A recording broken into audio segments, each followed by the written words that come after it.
For a series with a budget so astronomical, it's stunning how they've yet to release a finished product. I'm a little horrified to have realized recently that I'm probably a fan of Assassin's Creed. I've played basically every mainline title, most at release, and I've been with it for a long time. I haven't played the bastard children wearing the skin of Assassin's Creed that Ubisoft has been putting out in the last few years, but I have touched just about every other game. The thing is, I have yet to actually play one of these games to completion, and that is incredibly out of character for me. Even if I'm not enjoying a game, I will regularly finish it just to say that I have. And I have yet to make it through one of these absolute slogs. I don't think that Ubisoft are bad at pacing. Rather, they are masters of terrible pacing. Every single title of theirs I've ever played, which is most of them, is paced like shit. Every single one of their games regularly begins with 1 to 3 hours of effectively unskippable cutscenes, which are mandatory before you actually get to play their goddamn game. They love these extremely bombastic, overly long openings which drag like queens. Far Cry, Watch Dogs, and Assassin's Creed. These are their big main 3 single-player franchises. Every single one of them has this problem, except maybe Watch Dogs 2. After you launch the game, you will be greeted with a whole lot of intro before you get to the actual game part. I have no idea why Ubisoft is still doing this, other than maybe a hatred of speedrunners. Assassin's Creed 1 is a fantastic example of this, even after you've beaten the game. If after the credits you have the audacity to go want to walk around the open world and enjoy the game that you bought, you have to sit through Al-Muhalim talk to you for half an hour. There is no way around this. It is mandatory every single time that you launch the game. After you do get past that, Ubisoft tends to have pretty entertaining open worlds, and the most dull stories that you could possibly put to paper. Before we get into what's in the rest of this project proper, I basically never do this, but making this video has taken around 100 hours, so do the things that are in YouTube's Twitter bio. And comment. Credit where credit is due first. Whitelight made this fantastic video about Assassin's Creed parkour last year, and it's the whole reason I had any interest in playing games from the series again. While I would highly recommend that you watch it, my takeaway from watching it was the following.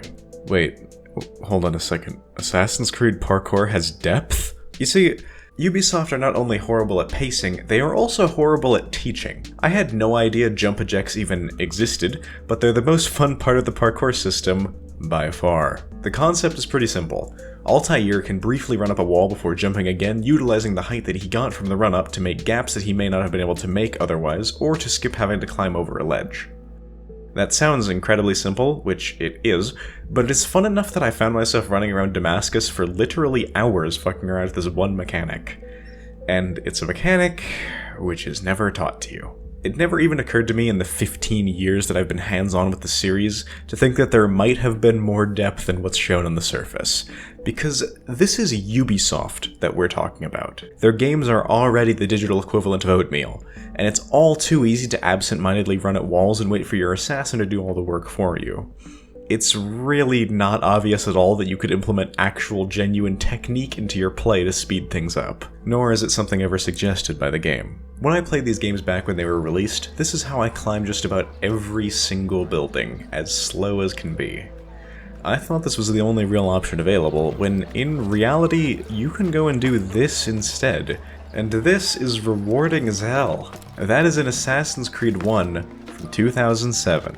Now, I'm afraid to tell you this, but the parkour only gets worse from here. You can watch Whitelight's video for specifics, but in general, everything going forward simplified the system and made it far less enjoyable, useful, or even applicable. Every game following AC1 massively sped up the player's clamber time. It went from lethargically slow to so fast that finding an alternative was even less attractive. That alternative, simply being to side eject at any time your feet are on a wall, is enormous for player freedom and expression. You could take the slow route, or, if you're a smart cookie, identify a nearby wall that you could use to go faster. It's very dynamic, easy to understand, relatively easy to perform, and it only gets fucked up by the Alzheimer's snap targeting system every other time. The other main Assassin's Creed game often touted for its traversal system is Unity.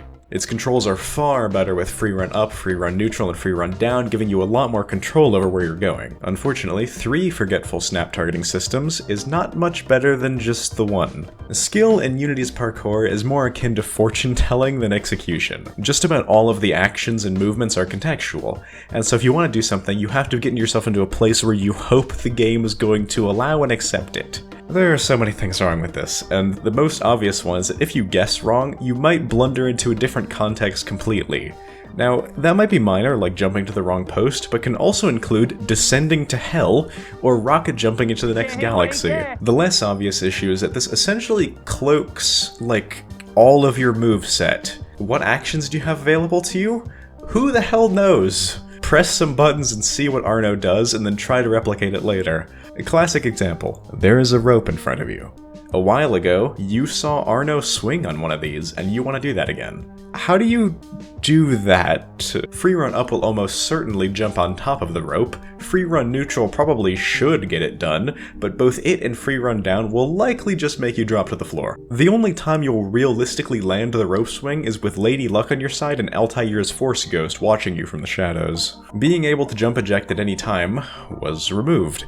Being able to use catch ledge to try and correct your mistakes, or the mistakes of Altair's dumbass, was also removed. Those probably don't sound like massive changes. They're just 2 moves, who cares? Look at how many animations Arno has. Surely there are equivalents in there like the wall eject, and it's on the player to get used to the new system. Sure, but I think it's also a safe bet to say that the new system is just worse. It is much more accessible, but largely only because Ubisoft refuses to tutorialize anything even remotely complex in their games. If they just explained the jump eject system in any of the games where it, existed, so many more people would have used it and found the mechanic a great time, like I did. As it stands, so few people even know that it exists that the one time it has ever been mandatory is one of the most infamous sections in the entire franchise. So why am I even talking about this? Isn't this game called Assassin's Creed? The thing is, parkour is the best part of Assassin's Creed. The plot is a fucking wash for reasons that I'll get to later, and the combat is shallow and easy in every title. And yes, I think that includes Unity too. It has a better combat system than the rest of the games, but it's still just Simon Says with added colors. The amount of enjoyment that I've gotten around from running around Damascus is more than I've gotten from all of Black Flag. It's hard to put this into words because it doesn't even seem like something I should have enjoyed as much as I did, but running around, gathering a posse of guards, and then creating my own impromptu chase sequence was the most fun I have ever gotten in this entire franchise. It wasn't because the chase mechanics are good, they aren't, and it wasn't because the combat was good or challenging, it's not either. Your options for traversal are just so numerous, so constant, and so rewarding in Assassin's Creed 1. The way Altair confidently skips clambers if you have enough height feels insanely rewarding due to the dynamicness of the system. You had to decide where to jump, eject, and when, and so all the rewards are earned by you rather than the system deciding what's optimal for you. All of the guards following you seem to just use the base free run system with no additional player input, which can be really funny, but it also helps reinforce just how much better the player themselves can be at parkour over the bare minimum. And that's just gone in Unity. Unity does have a few things up on AC1, at least in theory. Arno's climb leaps do make horizontal climbing much faster, but you could already do this in Assassin's Creed 1 by side ejecting into using catch ledge. And because it was all dynamic, it felt amazing and made you feel ingenious rather than feeling like getting force-fed Gerbers. You could actually fail your parkour run, which gave everything so much more tension.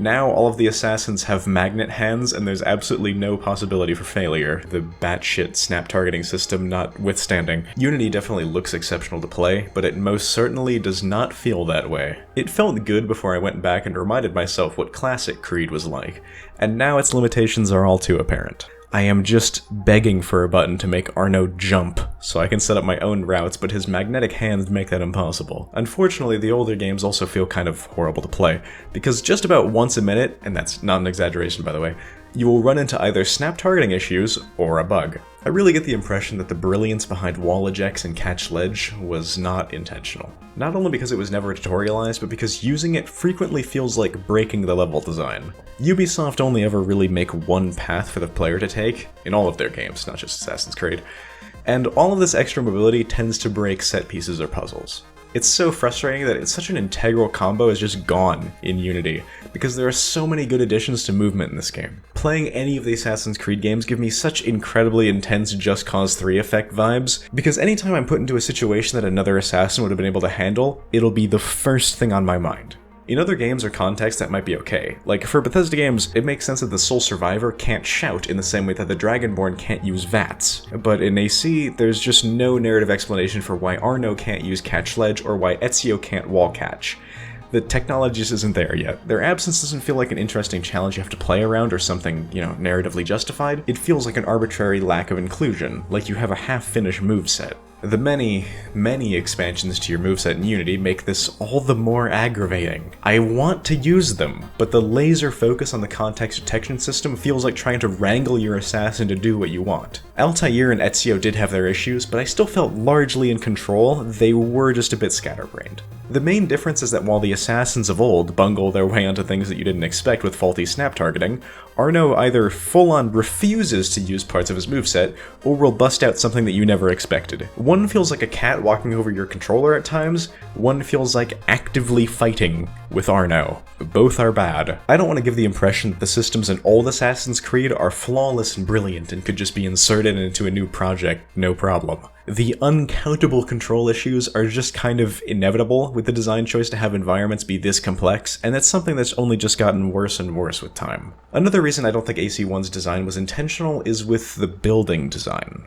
Buildings have consistently gotten bigger and bigger as the series have progressed, but the parkour works so much better with tinier two-story houses. Stair-seeking with Altair feels great because you only need to really find one outcrop to rise to the roofs. Don't get this wrong, this is entirely the result of console limitations, and I have no doubt buildings would have been much bigger back then if the hardware could keep up with it. But I don't think it would have been, good for the game. And I can prove it because Unity is the first game to have one-to-one scale buildings, and surprise surprise, the parkour feels worse due to the added inefficiency. If you're not using one of these things to get to the roof instantly, which in itself feels like the level designer's cheating a little, you spend so much more time climbing buildings, which once again reminds me of how Arno refused to fucking jump. If his moveset didn't feel so rabidly inconsistent, maybe this wouldn't be as noticeable, but it literally feels like playing an entirely different character based on what your environment you're in. That almost sounds cool on paper, but in reality the rules are getting silently changed around you with no warning, constantly.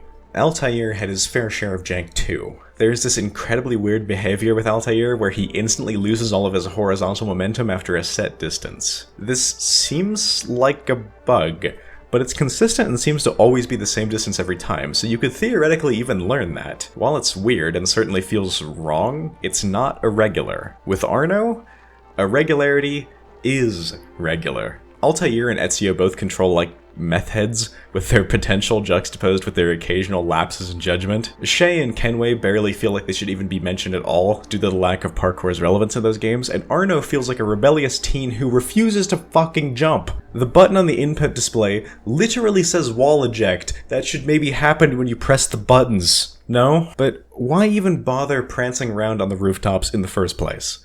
Assassin's Creed is infamously bad at balancing combat. Even in AC1, combat comes down to holding the block button and clicking when people get close. As 3 and maybe even Mirage might show, it's incredibly important for combat in these games to either be dangerous, difficult, or in Unity's case, maybe even tedious. To incentivize stealth, it has got to be a better choice than combat. Almost all of the Assassin's Creed games fuck this up. In Assassin's Creed 1, 2, all of its expandalones, 4 and its spin-offs, and the 3 recent bastard children, combat is hilariously simple. Dying should be a constant threat to make the whole assassin part into reality, but Ezio might as well not even be an assassin. He's much more like a butcher, as, seemingly always, AC1 did have an answer to this. People actually stop Altair from trying to stab them if they're aware of him, which I know is crazy.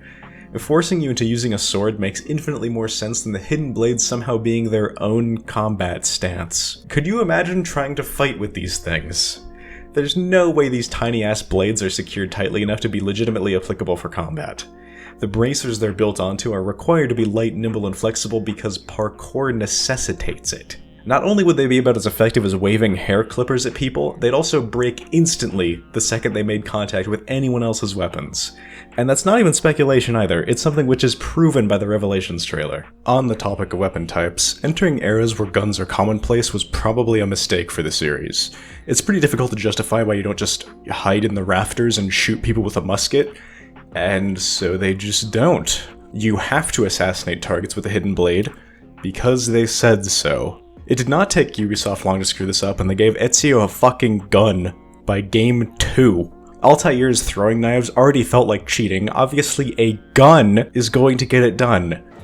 Especially when it is somehow capable of firing 3 times because Unity is perpetually broken. You might notice Altair is missing his ring finger, and I'm going to use that to complaining about the plot. In the first entry, they bothered establishing that the hidden blade required the ring finger to be amputated for this weapon to be used. Every assassin in that game is clearly distinguishable due to the lack of their ring finger, and it helps differentiate the proper assassins from those who are just helping the order. They established this requirement when A, they are clearly operable with all of your fingers intact unless you're incapable of opening your palm, and B, every assassin after, and apparently before too, didn't bother doing this. It's a shame too because it's a really neat detail that could very easily play into a theme of self-sacrifice, as well as explaining why double hidden blades aren't commonplace. I would have much preferred if the design was altered to make the amputation part make a little bit more sense, or just don't address it. Just don't drop it one game later as a joke, and then never touch on it again.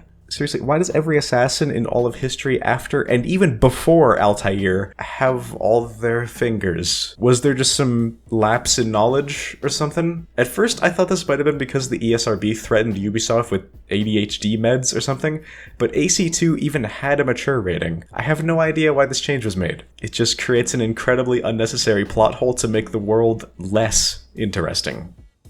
And, unfortunately, for them to tell a story about self-sacrifice, that would require there to be a theme or a moral, besides Crusaders are bad. But frankly, considering the modern political climate, that actually is probably something people do need to be reminded of. Okay, time to open up the can of worms that is the Templar versus Assassin conflict.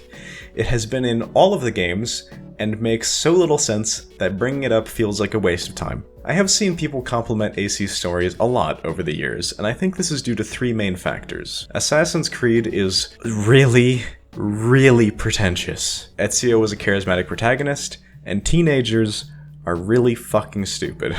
When you're 14, guy in cool hood stabbing bad men is a pretty badass concept. I know because I was 14, and mentally still am on occasion. You hear all this dialogue about the Creed versus the Templars, and you don't really think about it, because who would be stupid enough to write a plot about conflicting ideologies and then not write any ideologies? Like, you've seen the budget of these trailers, right? Surely there must be some semblance of an actual story, right? Like, it can't just be all for the spectacle of a hooded guy killing people wearing a crucifix, or the Iron Cross, right? It is incredibly telling that I have played almost every single game in the series, and I have yet to learn what the fuck the Templars or the Assassins are actually doing or believe in. Theoretically, it's a dynamic between control versus freedom, but that's all told and never shown. Because their war has to last all of human history, it is inevitable that both sides will seem incredibly, hilariously incompetent and useless. Because they can't actually affect each other, so Ubisoft can cover more time periods, it's similar to a cartoon where the status quo must be regained at the start of every episode. Additionally, because Ubisoft is so obsessed with reminding us that the modern day exists, we already know that the Assassins and Templars did fuck all. You can reveal they're behind some evil plots or something, but we kind of already know the results of everything that they've done. Both sides' creeds and tenets read like the sacred rules to get inside Calvin's no girls allowed treehouse. The Assassins believe in staying their blade from the innocent, not drawing attention to themselves, and not compromising the order. Now, I hate to tell you this, Ubisoft, but those are not ideological tenets. Every single organization from Google to governments follows that shit. They also believe that, oh god, nothing is true and everything is permitted. That is so obviously pretentious garbage that means nothing. This is the same shit that people who unironically believe in Ligma males and red pills would put on their wall like a fucked up live, laugh, love poster. The Templars are so identical in how they're developed that I think it has to be intentional. Their tenets are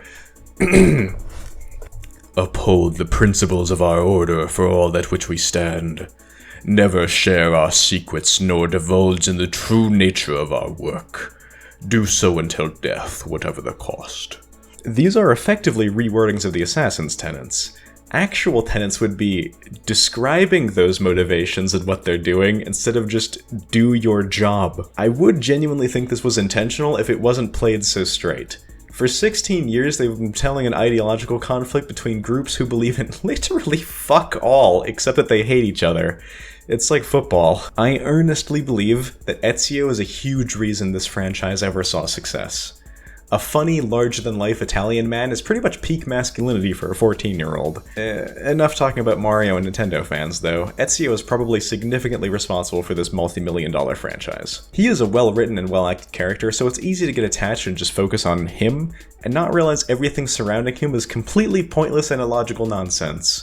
Especially for a teenager. If you want any evidence of this, try to look for anyone complimenting Altair's character. He is only really cool because future titles made him out to be. In AC1 he has an American accent for some reason, must be distantly related to Jesus, and delivers every line like he's ordering McDonald's. This piece of silver cast out Adam and Eve.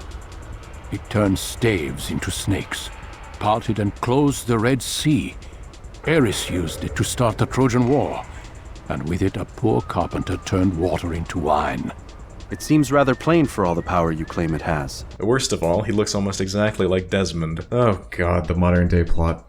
I earnestly have no idea why it exists, except to waste people's time. In every single game, it feels like they're stopping the story that they're telling you to rip you into an unskippable, completely unrelated cutscene for like an hour. The best way I can think to articulate how out of place they feel is like this. Imagine if in Metal Gear Solid, cutscenes were unskippable. Now that would be bad enough, but imagine if instead of them being cutscenes from Metal Gear Solid, they were actually just random clips from American Psycho. That is what the modern day plot is like in every single fucking game. The framing of the modern day plot is at least somewhat interesting. Reliving memories of people's ancestors to uncover truths about the path is really cool, and I would have loved to see that used to explore some actual historical mysteries instead of a glorified pissing contest dressed up as a shadow war. Ubisoft have shown they have no problem including well-known historical figures in their games and character assassinating them, so let me ask, genuinely, why am I not playing as them instead? It ain't hard to find a descendant of Genghis. Let me play as that guy rather than someone they invented who is really important, I swear. The framing of Assassin's Creed with the Animus feels like it's intended for an entirely different franchise about exploring historical figures. Presumably, a much more interesting one. The amount that Assassin's Creed has used historical figures is understandable given how the Animus works, but they're used in such hilarious ways that I can earnestly recommend looking up anyone that shows up in the game on the wiki and having a laugh at what you'll see. Benjamin Franklin giving the prototype grenade launcher to Shay. The biographies give so much whiplash to anyone who knows even a slick of history that it becomes absolutely hysterical. Edwin Eugene Buzz Aldrin Jr., born 1930, is an American engineer and former astronaut and the second person to walk on the moon. He was the lunar module pilot on Apollo 11, the first manned lunar landing in history. On that mission, he collected Apple of Eden 5 for the Templar Order. After the Continental Army emerged victorious against the British Army in 1781, George Washington acquired an Apple of Eden. It gave him a nightmarish vision of what would happen if he were to be crowned King of the United States with its power in his possession, and so he passed the apple to Conifer to be disposed of. This experience strengthened his belief in the liberal democratic constitution of the United States. The absolute most batshit one is Lyndon B. Johnson. Please allow me to read it in full. In 1963, Lyndon B. Johnson played a role in the Templars and Abstergo Industries' attempt to assassinate President John F. Kennedy, who had an Apple of Eden in his possession and wanted to make a joint venture to the moon with the Soviets. Kennedy was assassinated by the Templars' sleeper agent, Harvey Lee Oswald. Throughout Lyndon's presidency, Johnson escalated U.S. involvement in the Vietnam War, a Templar conspiracy. He also pushed for the advancement of the space program as the Templars desired to recover another Apple of Eden from the surface of the moon. Just in case that you thought that it's the fault of the later games for going absolutely insane with the history, that above example with the NASA being a Templar puppet and the JFK assassination being a Templar plot, that's from Assassin's Creed 2. Maybe in Assassin's Creed Chicago, they'll reveal that the 2016 election was a Templar plot. As for the future of Assassin's Creed, this won't take nearly as long. Assassin's Creed Mirage is the next one in the series, and it released the day that I'm recording this narration, October 5th, 2023. The perfect blend of all the parkour mechanics in this franchise that I've mentioned so far would be Unity's controls with free run up, neutral and down, wall ejects and catch ledge on demand, and Assassin's Creed 1's level design. Mirage has precisely 0 of these. There's no free run neutral or down, and the two things that I want the most, side ejects and catch ledge, appeared to be entirely absent from the footage that I've seen. It's gonna be some 7 more years until we can roll the dice on whether or not they will bother to go back to the system that they almost finished approaching 2 decades ago.